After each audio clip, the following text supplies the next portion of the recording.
क्या आपको पता है कि ये ट्रैक्टर का साइलेंसर हमेशा आगे ही क्यों लगा हुआ होता है? बल्कि इससे तो हमें ही तकलीफें होती हैं, क्योंकि इससे हमें आगे का व्यू सही तरह से दिख नहीं पाता। अगर इस साइलेंसर को आगे की बजाय पीछे लगा देंगे तो क्या ट्रैक्टर को चलाने में मुश्किल होगी? और क्या आपको पता है कि हमारी आंख कितने मेगापिक्सल की होती है? अगर इसका कंपैरिजन डीएसएलआर से कराया जाए तो हमारी आंख जीतेगी या फिर डीएसएलआर? तो आज की इस वाले वीडियो में आप ऐसे ही मजेदार फैक्ट जानने वाले हैं, तो चलिए शुरू करते हैं। फैक्ट नंबर 1, आपने देखा होगा कि गोलियों के बीच में ये जो लाइन बनी होती है ये सिर्फ इन्हीं में ही बनी होती है, कैप्सूलों में नहीं। क्या कैप्सूल प्लास्टिक के बने हुए होते हैं जिस वजह से इस लाइन को नहीं बनाया जाता? दरअसल ऐसा नहीं है। और अगर आपने गौर किया हो तो ये लाइन केवल और केवल हाई पावर की गोलियों में ही बनी हुई होती है, क्योंकि जब हमें कम पावर की जरूरत होती है तो हम इस हाई पावर की गोली को हाफ करके ले सकते हैं। यानी कि डॉक्टर ने अगर आपको 500 mg की गोली लेने के लिए कहा है और आपके पास 1000 mg की गोली है, तो आप उस 1000 mg वाली गोली को हाफ करके ले सकते हो। तो इसी वजह से इन लाइनों को दिया जाता है। अगर ये लाइन नहीं होगी तो गोली बीच में से सही तरह से कट नहीं हो पाएगी, जिससे पावर डिवाइड आसानी से नहीं हो पाएगा। और कैप्सूलों में इस लाइन को इस वजह से नहीं दिया जाता क्योंकि कैप्सूल के अंदर दवाई के छोटे छोटे बंडल होते हैं। अगर कैप्सूल में इस लाइन को देंगे तो कैप्सूल खुल जाएगा और सारे बंडल बाहर निकलकर इधर उधर फैल जाएंगे। और कई दवाइयाँ तो ऐसी भी होती हैं जो कि एयर के कांटेक्ट में आने पर खराब हो जाती हैं।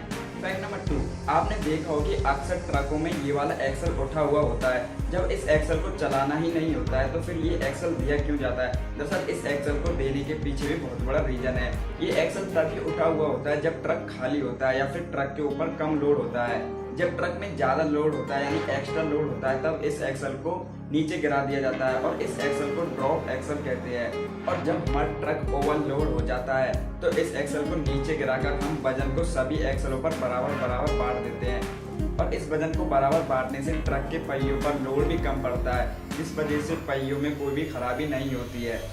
फैक्ट नंबर 3, आपने देखा होगा कि क्रिकेट में जब भी कोई बैट्समैन आउट होता है तो उसके बीच में एडवर्टाइज दिया जाता है। ये एडवर्टाइज सिर्फ 1 मिनट का ही क्यों दिया जाता है या फिर उससे भी कम समय का क्यों दिया जाता है? क्योंकि क्रिकेट देखने वाले तो उसे जब भी देखेंगे, तो उस एडवर्टाइज की टाइम को लंबा क्यों नहीं किया जाता है?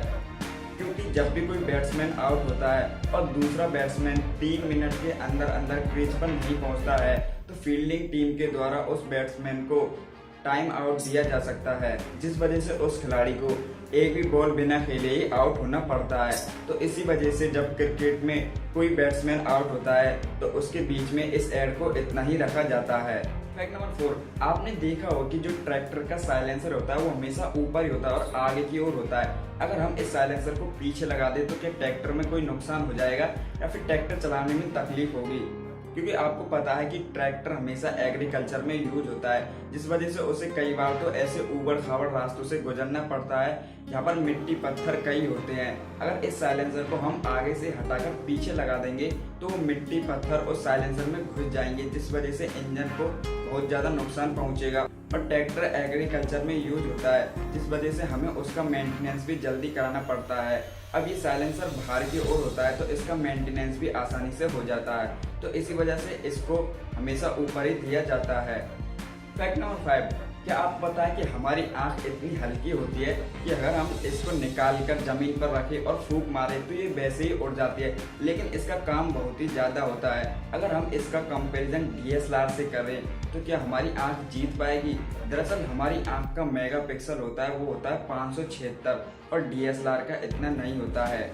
अगर आपको ऐसे ही फैक्ट सुनने में मज़ा आता है तो हमारे इस चैनल को सब्सक्राइब जरूर करें।